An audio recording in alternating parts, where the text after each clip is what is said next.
The following podcast contains mature subject matter, adult themes, and may also contain profanity.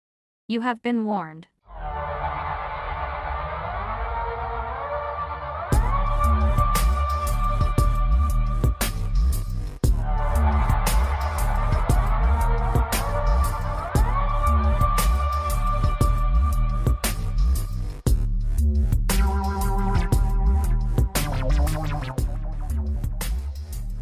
Well, hello there, Absurdians and new listeners. Welcome to the show.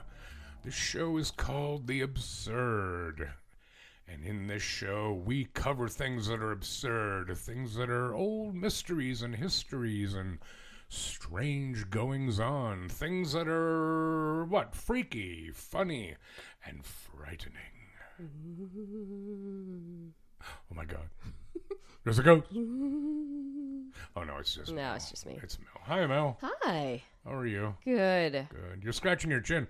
I was scratching my beard before, and I said, doesn't your beard ever get itchy? It's not my beard. Really? No. Sure? Yeah. You don't have a new hair coming in? No, Okay. no, I think I'm good. Okay, good. I'd still like you. Would you? Of course I would. No. Yeah. Well, what do I care?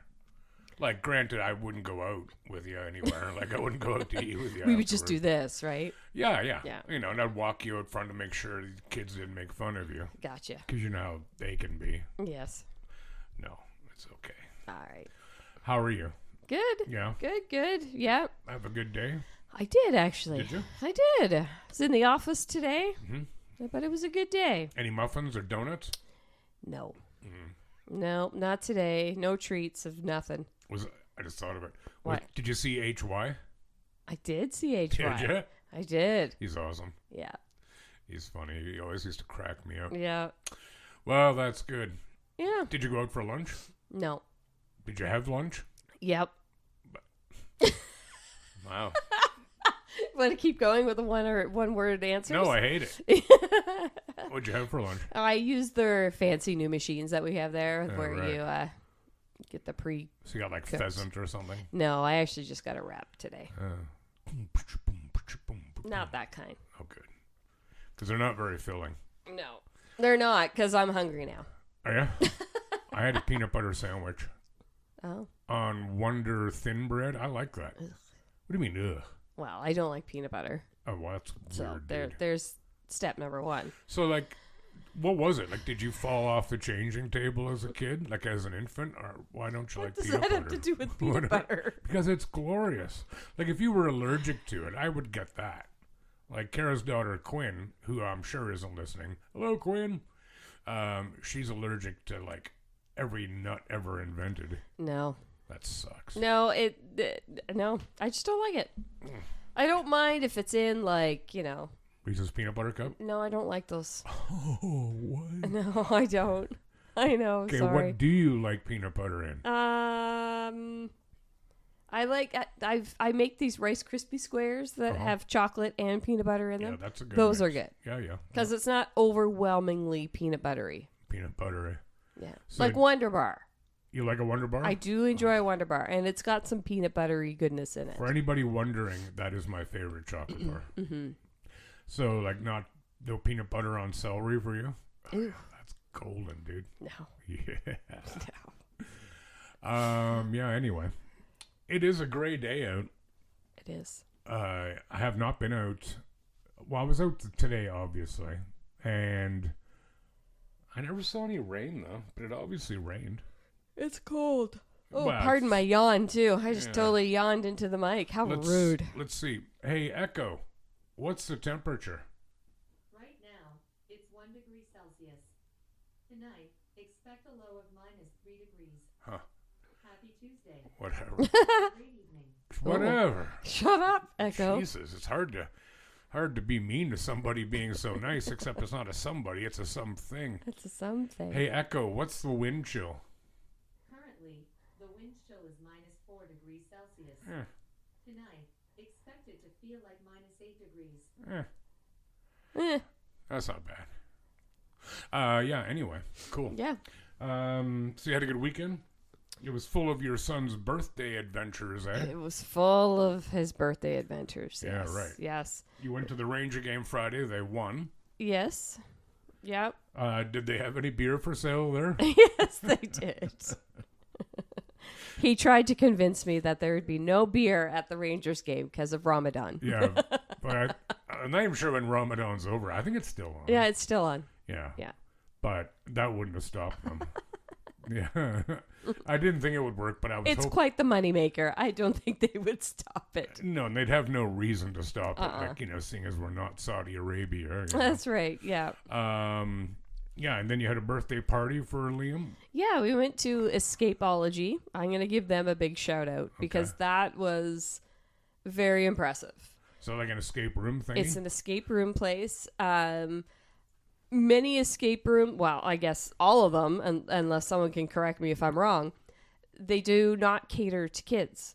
But Oh. this one does. So Oh. they can take their rooms and have a kids mode. Oh, cool. So kids like my son's age can actually play and you don't need an adult in there. Oh, cool. So there were 6 of them Yeah. and they all went in and they're being watched, How many of them right? came out? Did they all come out? Yeah, they all came out. Oh, okay. Yeah, they all came out Okay. in their glory. So I mean, as a mom, it was great. I got Yeah. to lock them all in a room for an hour. Because you can't do that just anywhere anymore. You cannot. You cannot. FNCS will be Yeah. on your ass over Yeah, that one. yeah. Yeah. But I was so it's where Splitsville is. It's like where the old Flying yeah. Dog used to be. Yeah. And so I had asked the guy that was working there. I said, "Oh, do I have to stay or can I like go next door or whatever?" Yeah. And he said, "Well, we need to have at least one adult here." So I was like, "Oh, okay." But then he goes, "But we have a bar." I was like, Did you avail yourself of said bar? I did. No. So one of the other moms, who is a good friend of mine, she ended up staying, and Is that we Jess? sat and had a couple drinks. No, Yeah. it was not. Hey, how old did Liam turn? 10. See, this is interesting. So, you heard me mention Kara's daughter, Quinn. She turned 10 on March. Oh, God. 13th. Okay. And they went to an escape room Yeah. as well. Oh, cool. See what I'm doing there? See the pattern? Yeah, I do. And they both turned 10. Yeah. And I they got it. Both have mothers. Yeah. Um, But did they both have alcohol? Probably mothers? not. At the escape room. Well, that I don't know. I haven't asked Kara. I should ask her, though. Yeah. But yeah. Because if I was Kara, and I'm not, but if I know Kara, and I do, if there was alcohol available while the kids were in the room, she would have availed herself. Yes. I would. Damn right. It was great. I Like, I wouldn't tie one on. It was nice. No. But it was nice to obviously. just sit back and Yeah. have a drink while the boys were entertaining themselves in there. It was great. Yeah. Cool. But yeah, highly recommend that place. If someone's looking for a birthday party idea, it top notch. I have never done an escape room, and I very badly want to, but none of my friends are the type that are like, oh, it sounds too lame. Oh, they're And I'm like, so "You're lame." fun. I know. Bunch of dicks. They are a lot of. I think you would really enjoy I it. know I would. Yeah. I know I would. Okay, I've so done- let's do it. We'll do it one time. You ever done axe throwing? No. They should combine the two. No, they should not. Okay. No. Yeah. So, Escapeology Escapeology. in Yeah. Waterloo on Marsland Ave. Yes. Isn't it Ave? Marsland Drive. No, I I don't think it's remember what it's Ave. called. Anyway, yeah, check them out. Yes. Mel gives her her thumbs up. Yes. 2 thumbs up. It sounds Two like. thumbs up. I don't really want to go into my weekend because I didn't really do anything. Like, it was fine.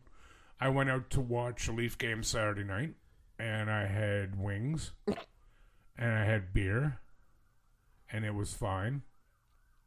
It was fine. It was a fire truck. Yes, I do. And then I moved some furniture around, as you've already commented upon, or on, not upon. But it does make the place look bigger, doesn't it? It does. So, yeah. And that's kind of about it for me. Yeah. I do want to thank someone, though. Do you? I wish to thank a listener who contacted us to say how much she loves the show. Oh.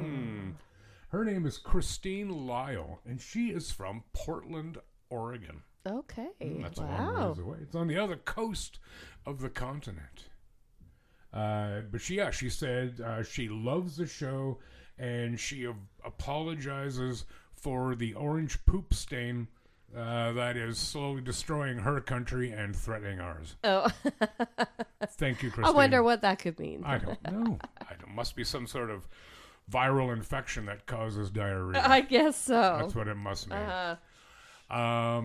So let's get into it. Let's talk about You got a stuff. story? Ooh, Mel's got a story. I'm going to talk about some weird medical quackery is what I'm calling this one. Quack. From the 19th and 20th century. My favorite centuries. Things that they believed worked that probably didn't. I'm going to enjoy this. All right. I'm going to listen, and I'm going to count up how many of these I've actually done myself. Okay. Like to myself. Probably none of them. But anyways. Time to learn a bit about Russ. Well, have you ever had an asthma cigarette? No, but I won't lie. I am intrigued. Go ahead. I've never had asthma, so no. Okay. Asthma cigarettes were an intriguing yet questionable remedy for respiratory issues in the late 19th and early 20th centuries. These cigarettes did contain a blend of herbs, narcotics, usually including atropine.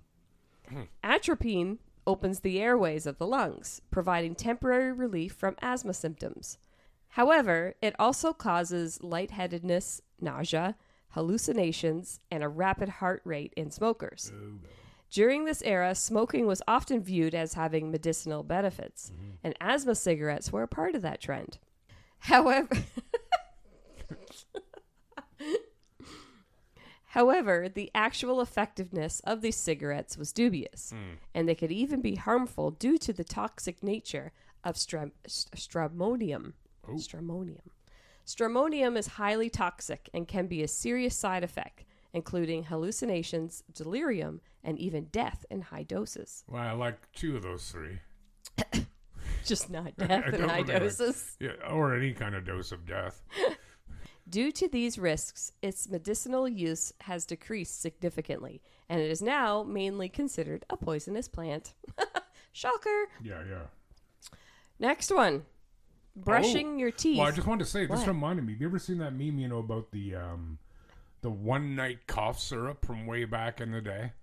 And it has alcohol in it, which Yeah. a lot of cough syrups do. Sure. Cannabis indica. Yeah. Chloroform. That's the Bill Cosby drug of choice. Yes. And morpheosulf, which is morphine. Ah. Yeah, Jeez. don't worry, sweetie. You'll be asleep soon. Does this smell like chloroform to Yeah, you? there's always room for Jello. Yeah, anyway. All right. Next one. Next Sorry. one. Yeah. Brushing your teeth with radioactive toothpaste. Oh. Go ahead. Okay. I have a comment, but go ahead. Radioactive toothpaste made a startling entry into the consumer scene in the early 20th century, a time when the properties of radiation were not fully grasped. Yeah. Advocates believe that radiation could effectively kill bacteria and promote better oral hygiene. One of the most famous examples was thorium toothpaste, which contained thorium chloride. Wow. This era also saw the use of radioactive elements in various consumer products, including cosmetics, health tonics, and even radioactive water, which I've never heard about before, all marketed for their supposed health and beauty benefits. Well, in fairness, I mean, fluoride is, I don't want to say it's highly radioactive, but it is. Yep. And in, in the amount in your toothpaste, we get hit by radiation all the time. Of course. All the time. Yes. It's not some mystical poison evil out there. No. Light. Uh-huh. The sun. What gives you a sunburn, for God's sakes? Yeah. But yeah, fluoride is still is radioactive, but in very low amounts. Very. That's why they tell you not to swallow it. Is that why? Yeah. Is it? Yeah. Okay. I don't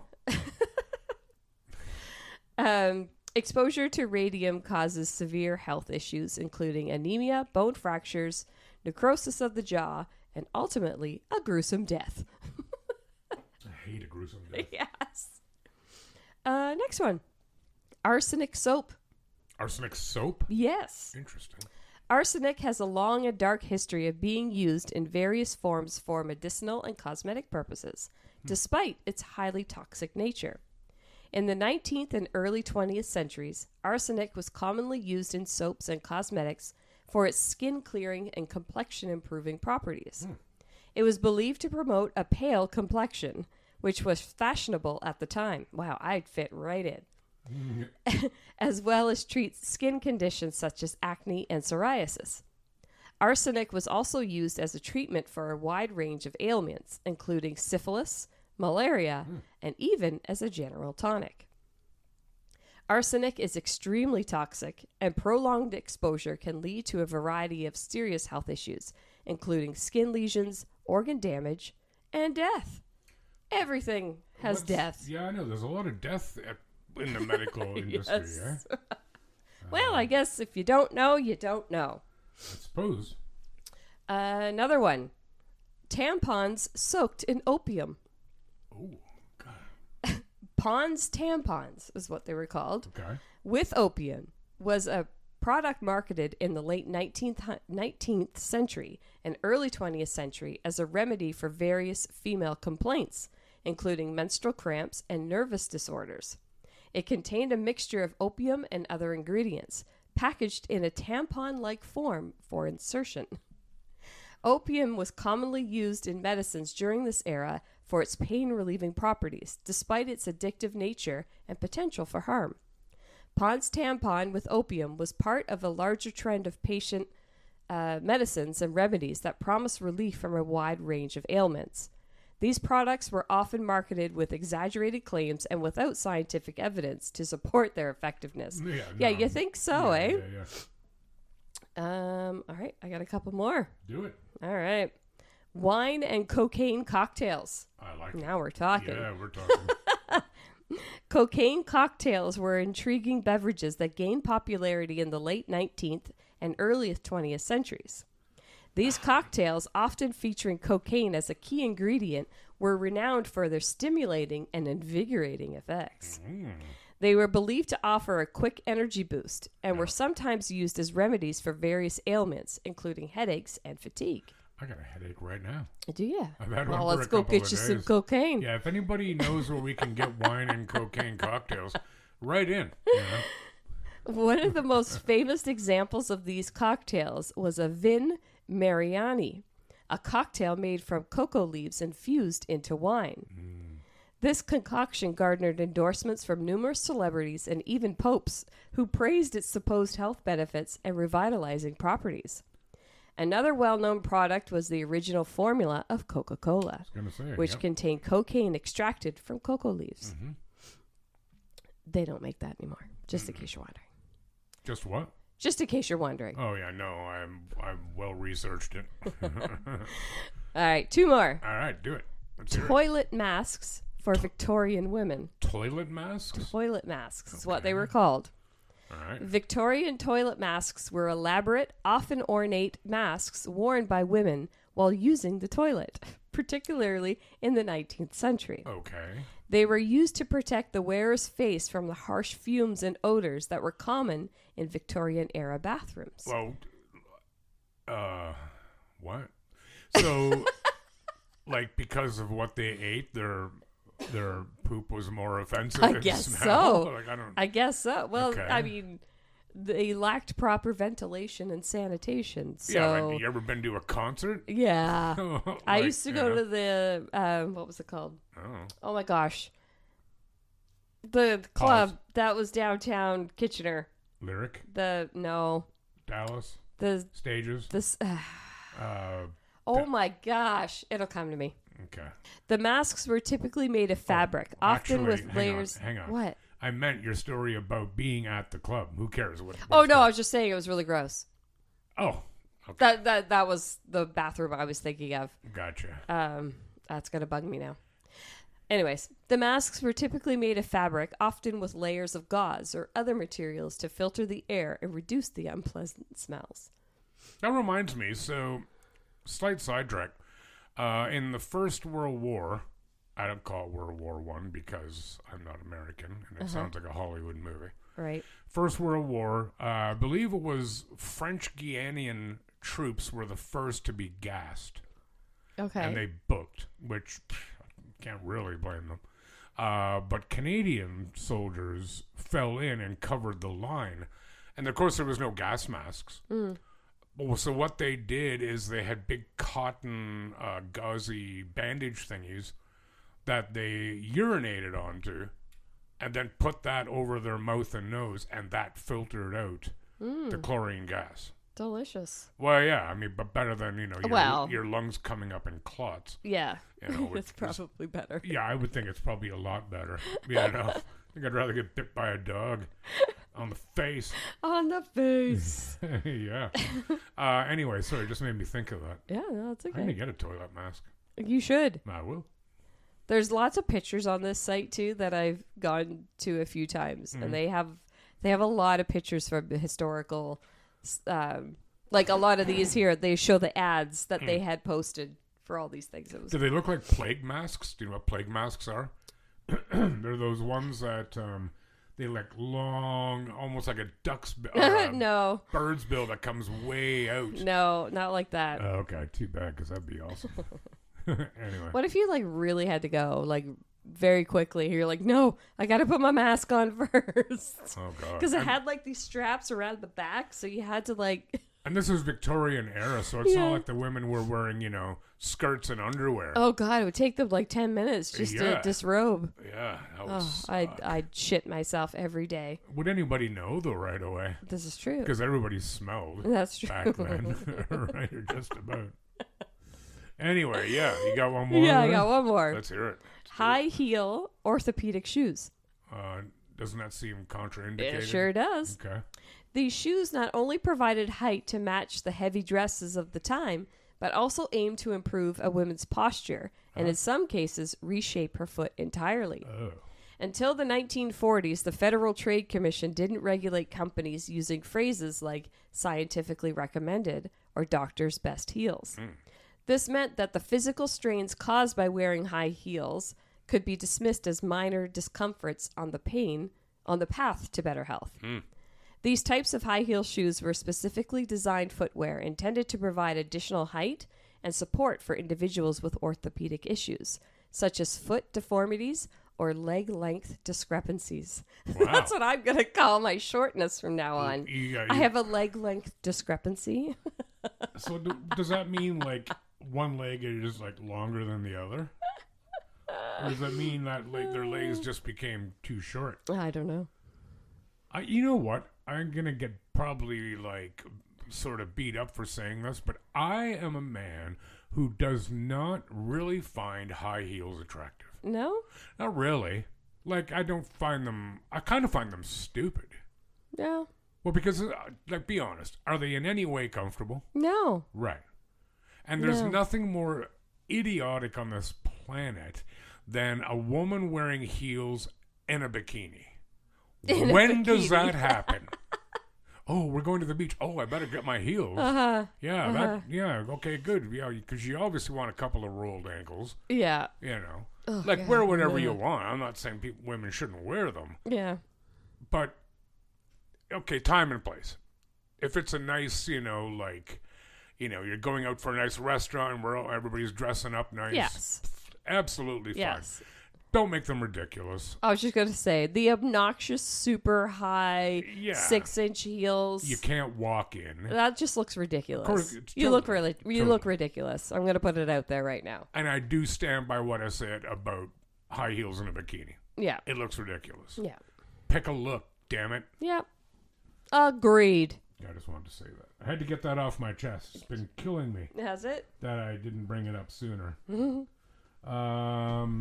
Yeah. Hey, you've got a dog. I do have a dog.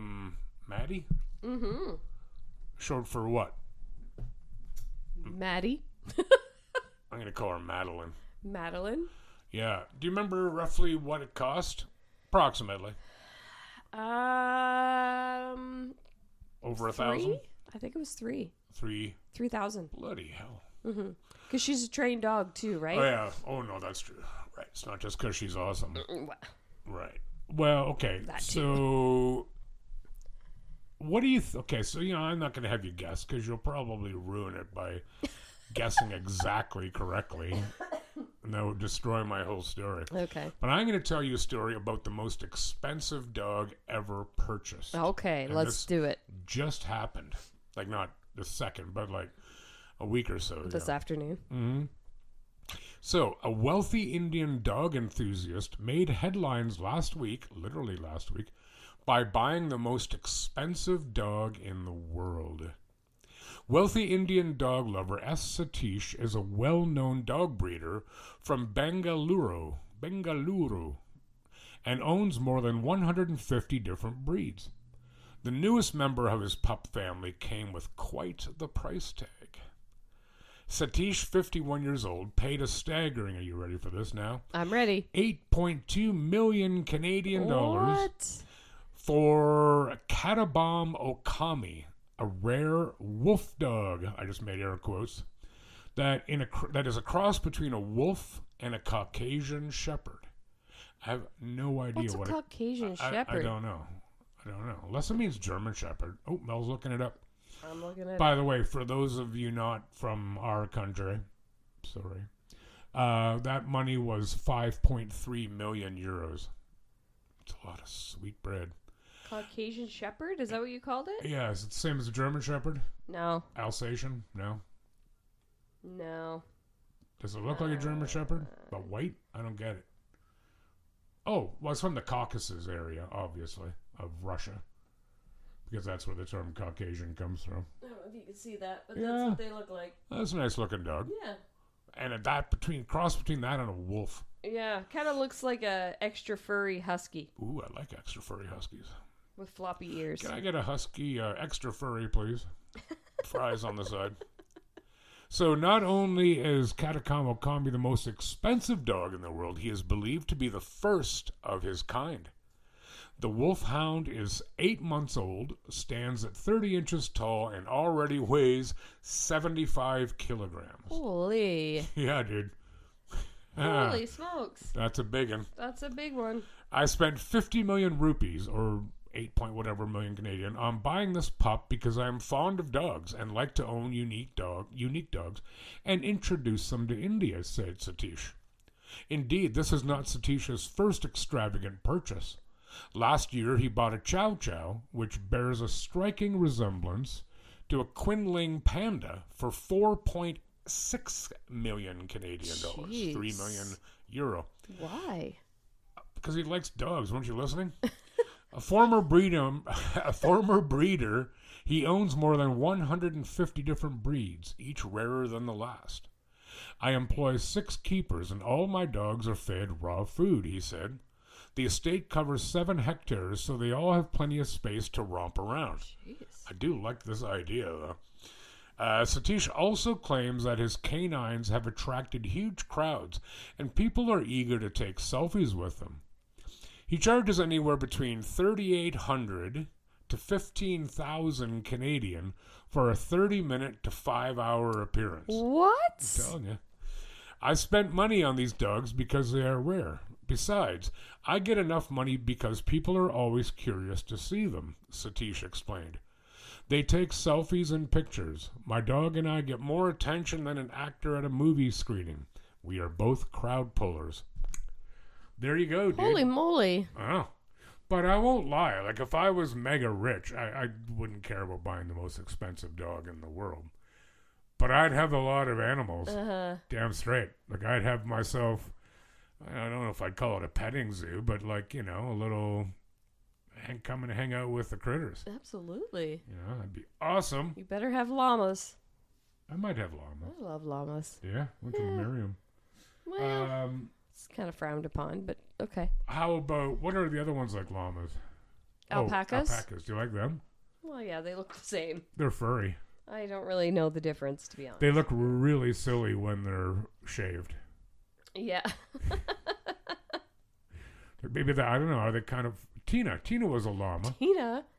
You know what I mean? Yes. Come on, Tina, you lard. Poor llama. There's a place out by Listowel called Goats on 86. Yes, I know it. And we go there a lot because it's kind of on the way to the in-laws. So we've stopped there a lot over the summer.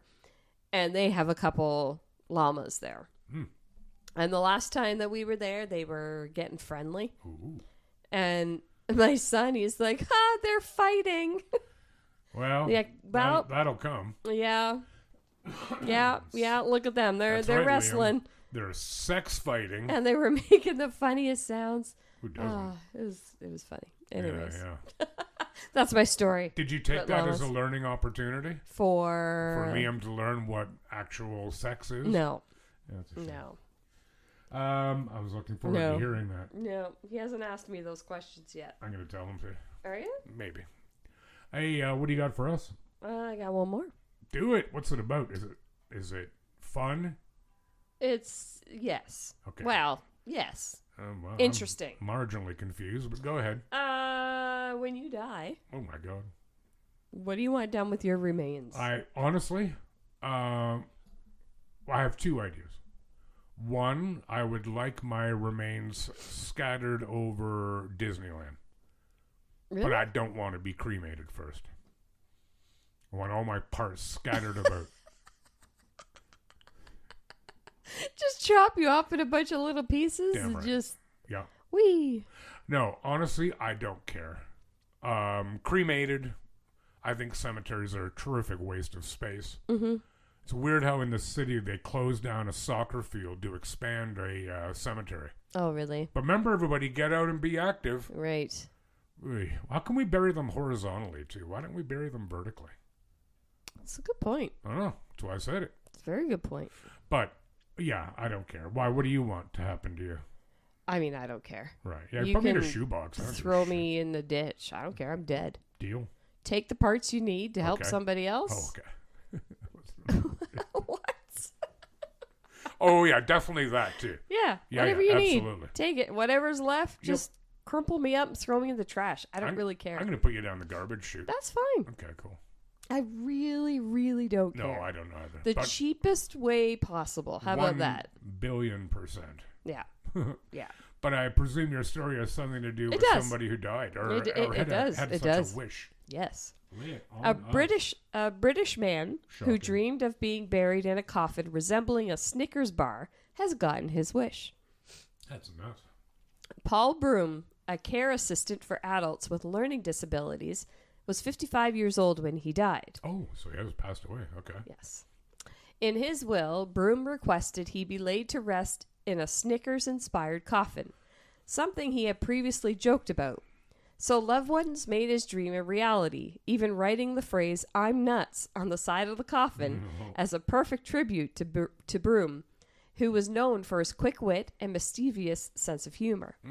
The coffin also featured a logo for Crystal Palace FC, a team that Broom also supported. Right.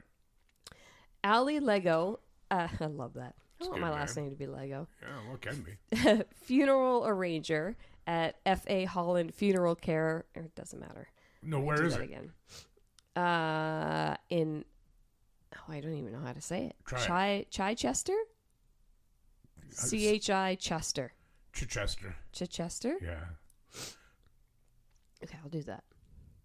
Ali Lego, funeral arranger at F.A. Holland Funeral Care in Chichester, said they loved helping families find unique, heartfelt, and creative ways to say goodbye to their loved ones in the manner they find most fitting.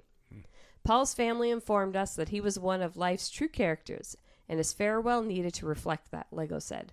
The coffin was a fitting tribute to his unique personality. She added, "We take great pride in offering flexibility to fulfill any family's wishes, no matter how big or small they might be."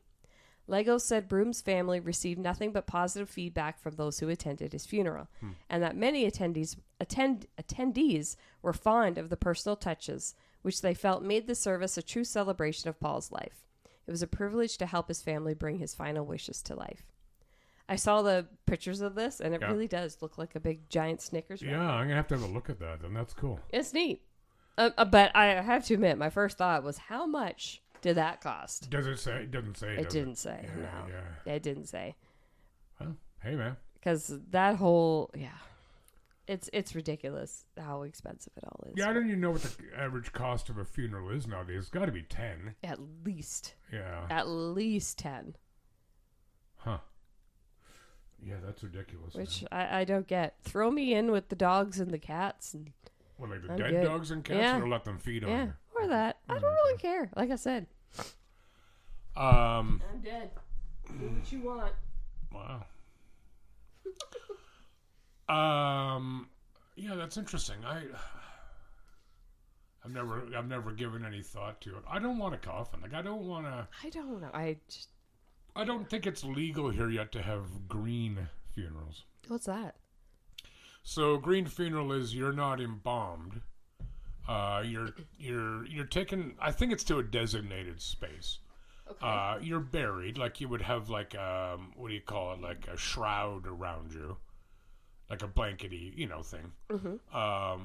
But then, they plant a tree on top of you, Oh, okay. and then as you decompose, Yeah. your physical bionutrients feed the tree. Got you. So, I mean, because embalming, it's pretty harsh, dude. Mm-hmm. And we really only embalm to make visitations and whatever, so that everybody doesn't throw up from the smell. Right. But also, so that, animals don't dig you up. Yeah. I don't really give a shit if animals dig me up. You know what I mean? Hey, Yeah. if you're hungry, Have at her. try the buttock. Yeah. There's lots of good Have my meat thigh there. bone. Yeah, dude. Some good stuff there. Yeah. Yeah. I was agreeing. I wasn't saying yeah because I know, because I don't.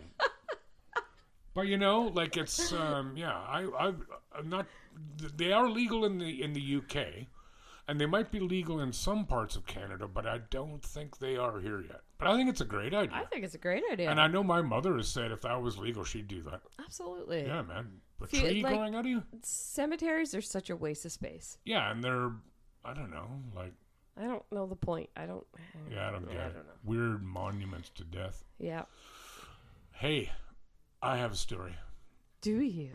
It's about the Denver Spiderman. Okay. Yeah. This is the story of the Denver Spiderman and the murder that perplexed Denver police for nearly a year. Sadly, he was not a masked vigilante protecting the people of the Mile High City, swinging from webs after being bitten by a radioactive spider. See, that's what happened to Spider-Man in the Yes, story. Okay. I got you. No. Denver Spider-Man was the murderer.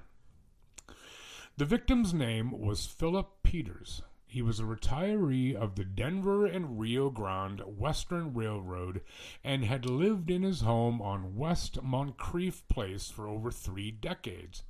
He was married to Helen, and their children were now adults, one of whom lived in Grand Junction. Who cares? Not only was Peters a former railroad employee, husband, and father, but he was also a musician and member of the Denver Guitar Club, where he and his wife sometimes gave guitar and mandolin lessons. In fact, it was through the Denver Guitar Club that Peters first met the man who would be his murderer. For the 5 weeks leading up to his murder, he had been staying in his house alone because Helen was recovering at St. Anthony's Hospital after breaking her hip in a fall. Imagine in those days you were in the hospital for 5 weeks. No, thank you. His neighbors opened their homes to him in the evenings so that he wouldn't have to be alone at dinner time, and so he could enjoy a hot home-cooked meal and leftovers to take for his lunch the next day. Damn good neighbors, I'd say. On the night of October 17th, 1941, Peters discovered a tall, gaunt, and disheveled man raiding his icebox. That's what they called fridges back then. A fight ensued, and the interloper grabbed Peters' cast-iron stove shaker and beat him to death with it before fleeing. God damn. Peters was discovered an hour later by his worried neighbors, and the Denver police were called. They searched the house, but couldn't find any evidence of the murder. It was as if he had vanished into thin air. While detectives dug into Peter's past, this is the victim, of course, searching for enemies who hated him enough to want him dead. How many people have that? I don't know. Like, I know I have people who don't like me. I don't think there's anybody who wants me dead. Right. Maybe the chicken bingo. Anyway, so while they're looking for these possible, murderers, Mrs. Peters was eventually released from the hospital and returned home a widow. A good friend of hers moved in to help around the house. In the months following Mrs. Peters' return, she and her friend reported strange things happening around the West Moncrief Place house. Food missing, strange sounds, things out of place. The friend was convinced the house was haunted and resigned, while Mrs. Peters decided to relocate to live with her son in Grand Junction. So the house stood vacant, and the strange sounds and disgusting smells continued to be reported to the police, but they couldn't find anyone in the house. Everything changed in July 1942, so almost a year later, once Denver police decided to station 2 detectives outside the house and keep it under surveillance instead of waiting for a call from the neighbors. The vigilance paid off when the 2 officers spotted a man inside the house. They ran inside, but the house was empty until they heard a noise upstairs. They opened a closet door just in time to see a pair of legs disappearing up into a small opening into the house's attic. They grabbed the legs and pull the man attached to them back to the ground. That's gotta be fucking rude, dude. They like yoink right back down. They had caught their man. The suspect was arrested and taken downtown, where he confessed to his crime and told his story.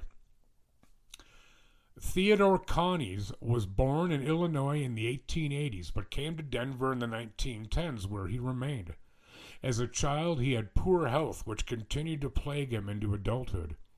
Because of his health, and perhaps also because of the Great Depression, Connies struggled to keep a job long term, and frequently found himself without a place to live except for doorways and alleys around Denver. I thought about that. Let me just pause here for a second, not pause the recording, but we're all aware of homelessness, and we see homeless people, and hopefully the majority of us give it a thought on the kind end of the scale. Because imagine that for a second. You've got nowhere to go to sleep or live but a doorway or an alley. Right. In Denver. Like, I've never been to Denver, but I'm pretty sure it ain't warm all year. Nope. Like, can you imagine being here in the wintertime and homeless? No, I can't. And I've often had those epiphanies, I suppose, throughout time, where it'll be a really cold, awful night, and say I don't have my house key to get in the house, and I'm standing out on my porch, and I'm like, oh my gosh, I can't get in. And I think about those things. Yeah. Those things will go through my mind, and it's very, very, what's the word?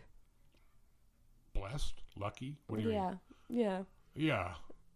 And again, I will say nobody needs to feel any guilt for having such blessings. I don't like that word, but let's use that. You don't have to feel guilty. You didn't you didn't make someone, unless you did make someone homeless, then you're an asshole. But most of us, like I'll happily pay a couple $100 more in taxes each year if it eradicates homelessness. No problem. Yeah. I saw a guy back in the wintertime, a couple months back, sitting in the foyer between the 2 sets of doors coming into my building. And he was lying on the floor with his back up against the glass. I walked in, he said hi, He wasn't screwing with anybody. No. He wasn't trying to get into the building, beyond that. He just wanted to not freeze to death, which, I'm all for that. Yeah. I can get that. And I was like, yeah, you know what? If you're going to come into the garage and break in, and those aren't the homeless people who do that shit. It's wannabe gangsters, Yeah. right? Yeah. Them I'll bust in a heartbeat. Yeah. And I have called, the police on them. This guy, he's not bothered. No, just trying not to die. Yeah, I'm good with that. So anyway, to resume here. Sorry for my soapboxy. At some point, Peters and Connie's had become acquainted at the Denver Guitar Club. So one evening, Connie's went to the Peters house, hoping to be able to ask them for some money and maybe something to eat. Unfortunately, this is when Helen was at the hospital, and Peters was keeping her company, so nobody was home. Connie's decided to break in the house to steal food. A few days later, he tried to do it again, but this is when he was found by Peters. Connie's insisted to police that beating Peters had been a split-second decision. After he had killed Peters, Connie sought refuge up in the attic, where he stayed until July, so almost a year. Wow. Denver police sent their smallest officer up into the cramped attic, where Connie's had made himself a nest of sorts. You should see the pics of this, too. Oh, really? Yeah, okay. He had collected his waste and had not bathed during his attic residency. And the stench ended up making the officer vomit. After recovering, the officer said of the attic, a man would have to be a spider to stand it long up there. The newspapers heard this and ran with it. Theodore Connie's was dubbed the Denver Spiderman, and a legend was born.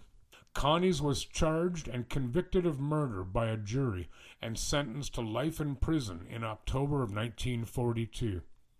He was sent to the state penitentiary in Cannon City and remained there until his death on May 16, 1967, at the age of 84. So he was 84 and 67, so that means he was born in 1883. So that means he was 58 when he committed the murder. So not a kid. No. No, I'm not saying it's okay to break into someone's house, unless it's freezing out and you need to stay warm. Okay. But breaking in to get food, okay, dude. I've never been that hungry. No.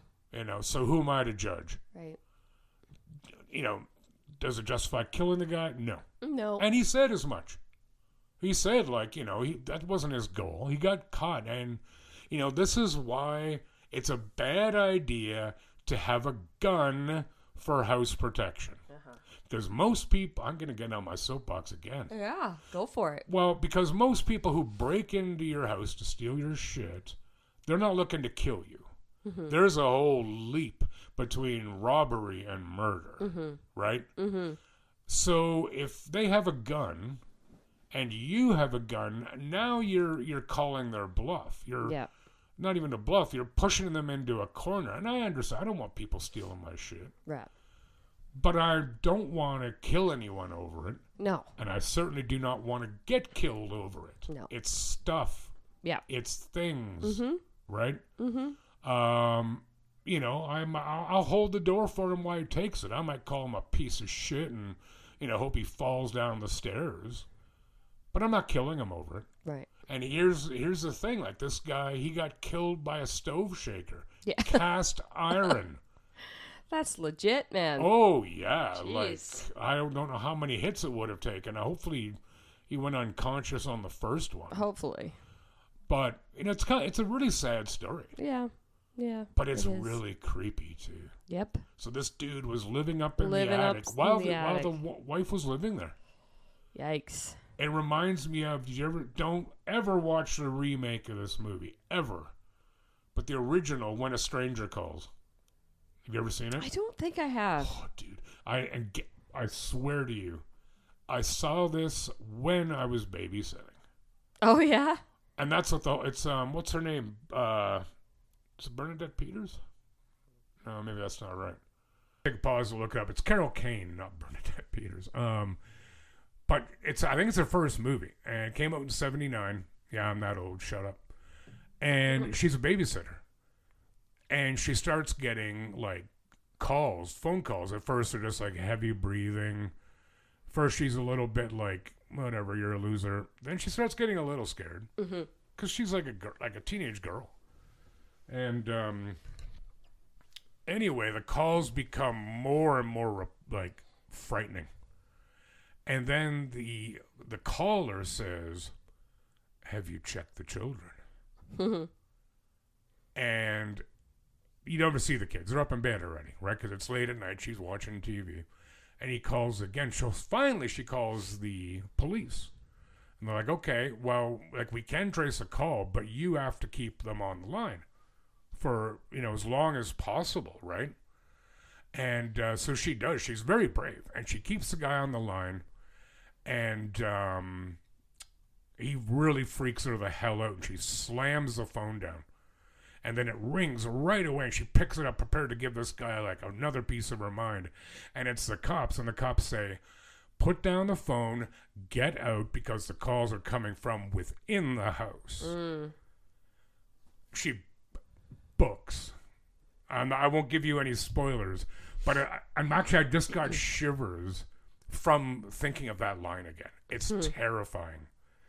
But in the remake, which came out 2006, the idiots who did the trailer, they put that line in the trailer. Oh, wow, good one, guys. Way to steal your own thunder, you bozos. Yeah.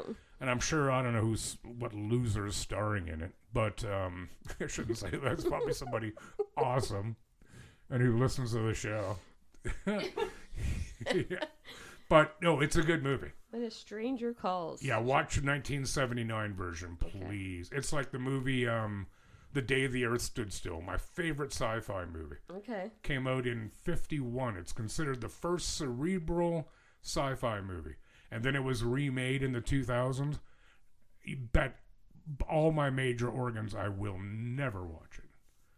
Never. Ever, ever, ever, never. And one more plug. The first slasher movie ever is Canadian, called Black Christmas. Came out in like 1972. Oh, yeah. I've seen that one. But it was also remade. Oh, no, sorry. I saw the remakes. I refuse to. I absolutely refuse to watch it. But because the original's awesome. And it's all shot at U of T Here campus. It says, when did you say the movie came out? 1979. Oh. Why? It says 1993 on here. Bollocks. When a Stranger Calls? Yeah. No, that's nonsense. Maybe that's just when it went on Prime or something. Who knows? Yeah, so I recommend all three of those movies, but only the originals. Okay. So I added it to my list. Ah, right. Yeah, cool. But watch it when you're when the kids are downstairs. Make sure they're upstairs asleep. And Mark isn't around. Yeah, no, that's okay. Okay. So, yeah, that's the Denver Spiderman. Wow. Terrifying, dude. That is terrifying. We don't do, we do some true crime, but not a lot. Not a lot. Because there's so many good true crime podcasts. Yeah, I know. But this one just creeped me out. Yeah. So I'm like, I got to do that one. Because I do say we have frightening stories. We do. Hey, I remembered the name of that club, by the way. Oh, okay. Abstract. Oh, Club Abstract. Yeah, of course. When I was thinking of disgusting toilets and bathrooms. Yeah. It was so gross. I remember being at a Fish show. At a what? Fish, the band Fish. P-H-I-S-H. Oh, yeah. In Saratoga Springs, New York. And just for the record, I do not like Fish. I've seen them 3 times. I went with my friend Jimmy each time because he had no one to go with. Because they're away, wasn't in town. He bought the ticket and I paid for, all my other stuff. So I'm like, yeah, whatever. I like a road trip. And it was hot as hell. It was middle of summer and it had rained. And they had an indoor bathroom, but when you went in there, it was like being in I don't know, like a liquid manure tank converted into a sauna. It was thick with humidity, but so gross. Yeah, it was like a fecal rain cloud. But then outside they had this long ass row of porta potties, and there was a ditch nearby. And the rain and everything had overflowed the porta potties. Oh, no. And there was some crossings of the ditch, but I saw this dude try to do a runner and a jump, and he didn't make it. Oh, yeah. I'd kill myself. I'd end it right there. That's so gross. I'd ask somebody to shoot me. I want to. Yeah, that was awful. Shitty. Yeah, I used to go to Abstract a lot. It was a good place. And I would bring my own toilet paper Go away. because they would always run out. Really? That's the thing about clubs, like a women's washroom. Oh, yeah. Always run out Yeah, of 'cause you toilet guys paper. use it all the time. Yeah. Like for every function. Yes. Literally. Yes. Yeah. No, I So get it. yeah. Did you ever try selling any toilet paper? No. Can't spare a square? No. God, I just... And half the stalls didn't close. Like it was just it. Anyways, I just used the Seinfeld line, but you wouldn't know that. no. Yeah, I kind of miss that place. I would go on 80s night, Yeah, that's when I would go to. but I also loved their electronic room. Yeah. You know what I mean? At the yes, back, I know loved it. exactly. My friends would be out front, or like out in the main room. I'd just be sitting in there, Yeah, me too. just listening to it. Yeah. Not because it's so loud. Yes. It was Oh, I awesome. loved it. Yeah.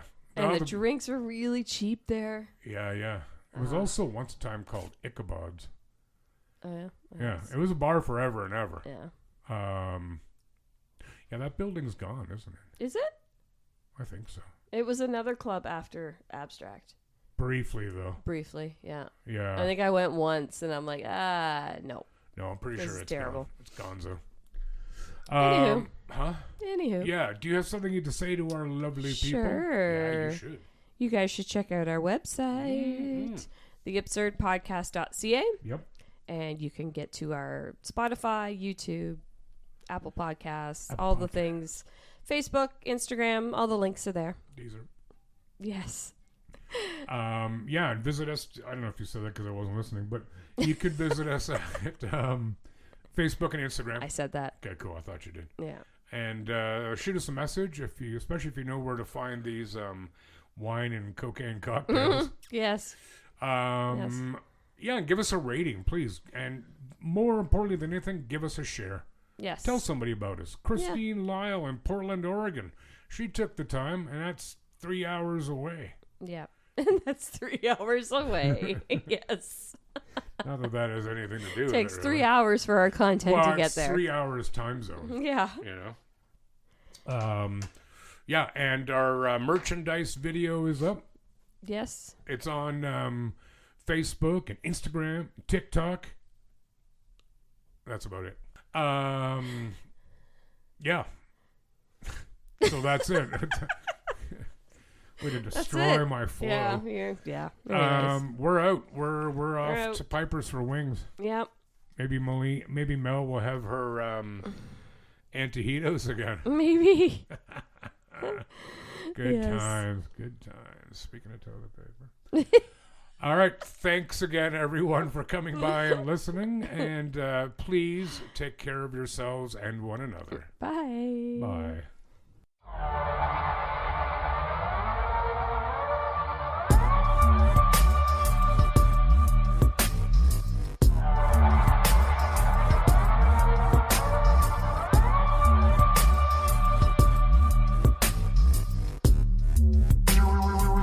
The Absurd Podcast is written, produced, and recorded by Rod and Mel. Music by Audionautics.com.